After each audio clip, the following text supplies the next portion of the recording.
Nightreign gameplay. Before you buy. All right, I'm curious.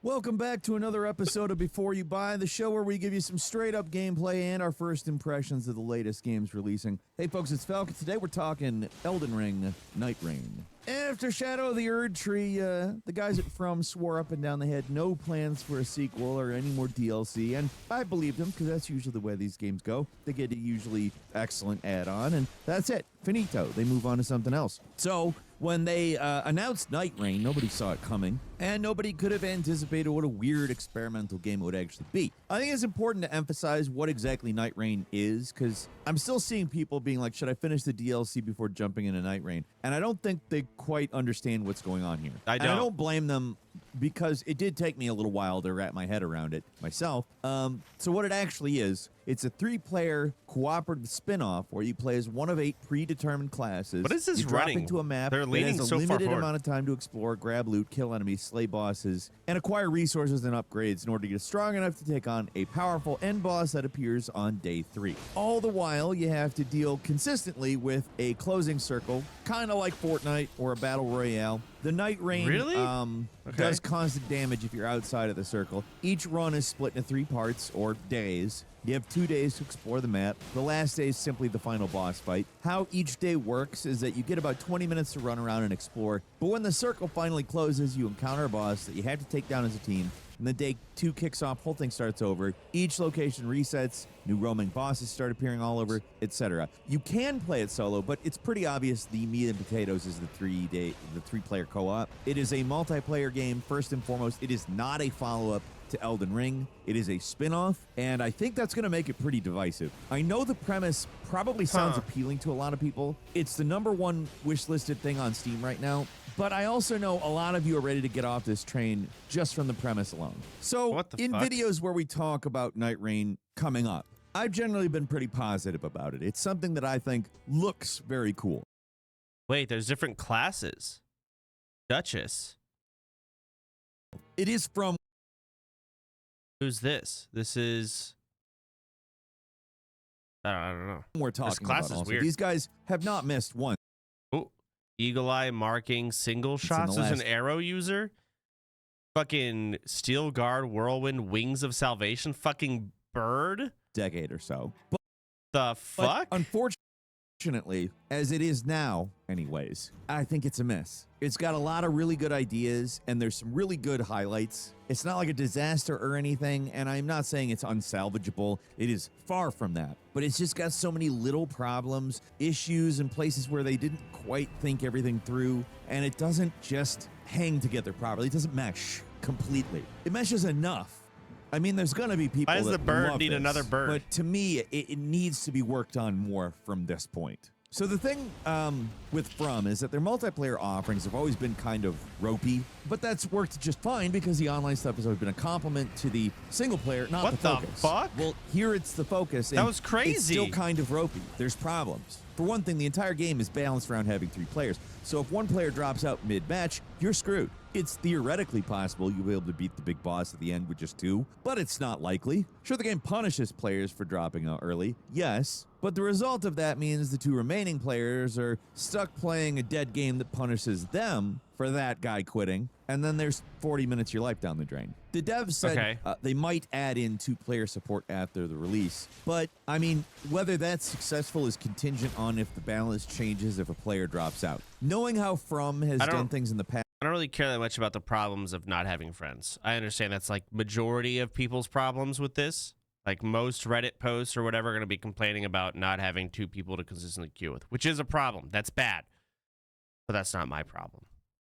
I'm a little so I just want to hear like of the them bad doing things that. about the gameplay. It seems like the balance is set at game creation, and they don't generally adjust it. Like I said, solo is technically doable, and depending on your class, you actually see pretty this? possible. But the bosses are clearly shit. balanced for multiple players. This thing loves throwing tons of crap, like chaotic screen-filling magic attacks that are clearly designed for a group to deal with. When you're with a team, sometimes they're borderline unfair. But when you're by yourself. They're full stop unfair. I don't want to just complain about this game because there are positives, so I'm gonna stop right there and I want to hear get to those positives. The core part is co-op, and it's fun. The baseline of just playing the game with other people it's plenty a good time. The classes are varied and interesting, and the new character-based skills are really powerful and really satisfying to use. This and person's they playing recharge duo? pretty quickly, so you can use this stuff a lot. Each Nightfarer brings something useful to the table, too. The Wilder's grappling hook is, it's beyond satisfying. It's very good. It's super useful for taking out weaker enemies or getting around quickly. It's great. The Guardian's ultimate looks amazing. It's a lifesaver when you need to revive down allies. The Duchess's rewind ability feels like cheating Rewind? in like a really fun way. It literally just rewinds the last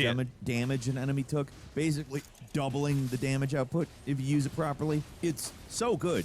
And there's more crazy stuff other classes could do out. I don't want to spoil. First, because it'd take too long, and second, because they're really fun to just find. Specific classes other than your own custom character might sound limiting, but to me, the 8 playable characters in Nightreign actually cover a pretty broad range of archetypes, and it works. I never saw anybody play as the Recluse or the Raider, but that's not meant to knock their utility or anything. It's just early days, and I haven't seen anybody really get into that. The boss fights are, of course, the real highlight here, though I think it's fair to say there's a lot of reused stuff from Elden Ring. Like, the majority of the fights are the same old stuff that everybody might be even a little tired of from the base game, but when something new pops up, things get crazy interesting. How game progression works is you pick one of 8 potential Night Lords to go after. Some of these guys are locked at first, so they're not all available at the start. And depending on which one you pick, that affects which bosses you can potentially face at the end of day 1 and 2. They usually cycle between 2 or so different options. You might find something basic from Elden Ring, like a Tibia Mariner, or it might be something interesting, like a returning boss from the back catalog, or the Centipede Demon from Dark Souls. You got Duke's Dear Freya from Dark Souls 2.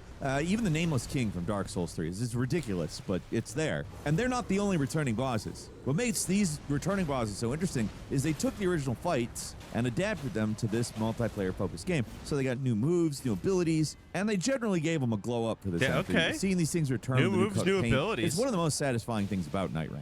The Night Lords themselves are another highlight.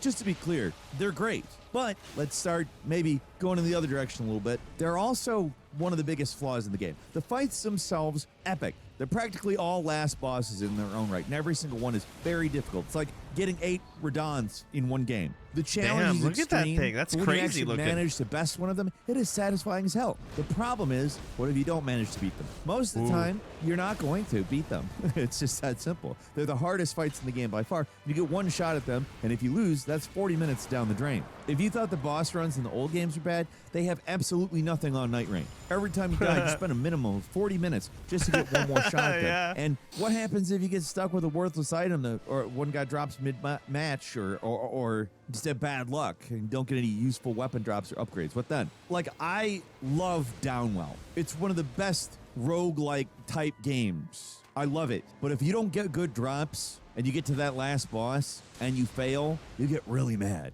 And that game is relatively easy compared to Nightreign. It's also pretty uncomplex and doesn't rely on you understanding a lot of things. I only bring it up because that's kind of the reason that works. Honestly, you can blaze through Downwell pretty quick because it's a non-complex game where you just go down. Here you're dealing with other people, you're dealing with a gradually dwindling play area, you're dealing with different systems, you're dealing with balance. Things can change fairly there's a fucking archer between class. days. I mean, and I'm really only scratching the surface here. It's a much more complex game with a similar potential problem. In a simpler game, it's not so much a problem. In a game that's frankly fairly involved and does take a lot more time to beat. I mean, 40 minutes is not a long time for a game by any means, but it's not a multiplayer match either. But I will say, at least you're always making some kind of progress. When you do lose a game, which is going to happen so much, you still get something for your trouble. So what are the at the end of the run, you get upgrades. relics and a currency called Merc that can be used at the shop and the round table to unlock persistent rewards like emotes.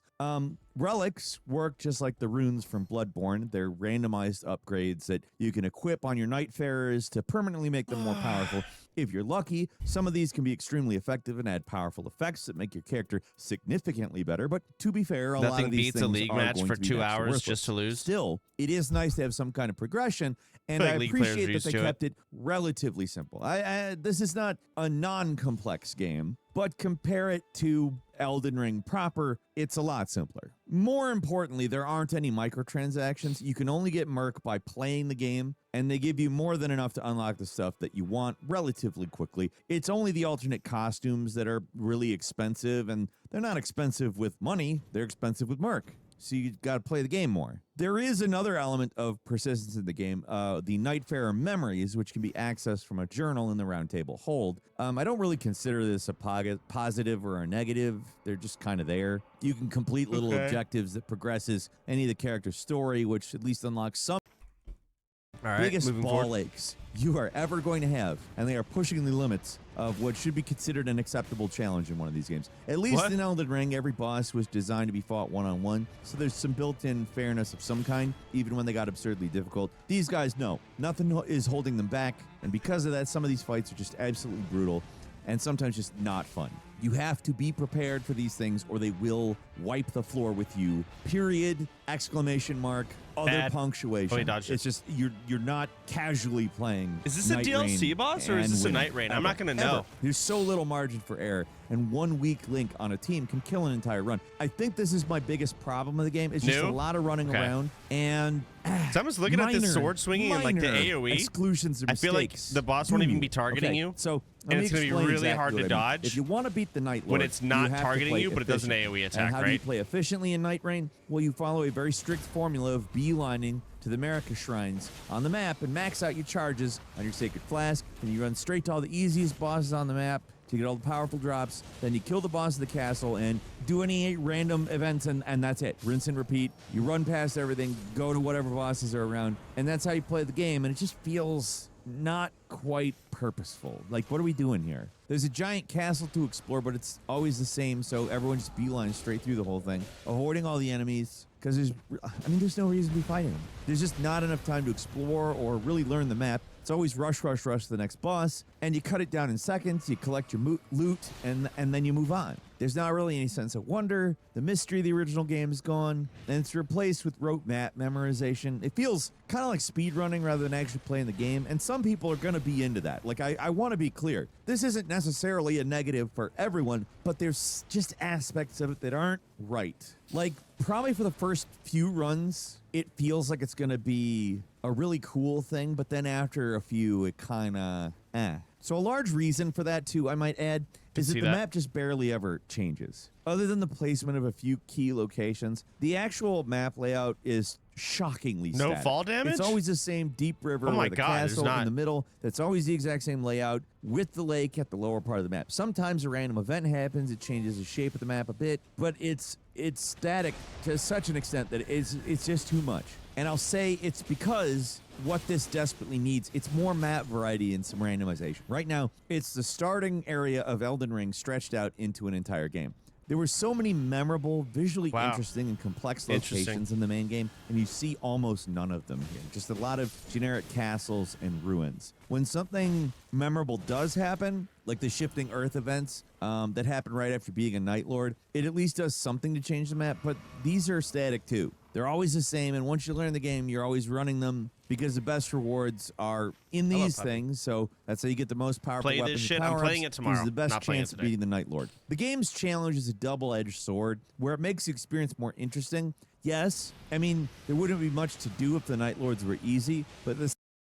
All right. Bro yaps more than soda. It's a video where he talks about it. Okay. I mean, I kind of get it. I don't know what the upgrades are, 20 but minutes. This looks disappointing. I'll be honest. It looks legit disappointing. FromSoft dropping the hardest boss ever, having friends. Uh-oh.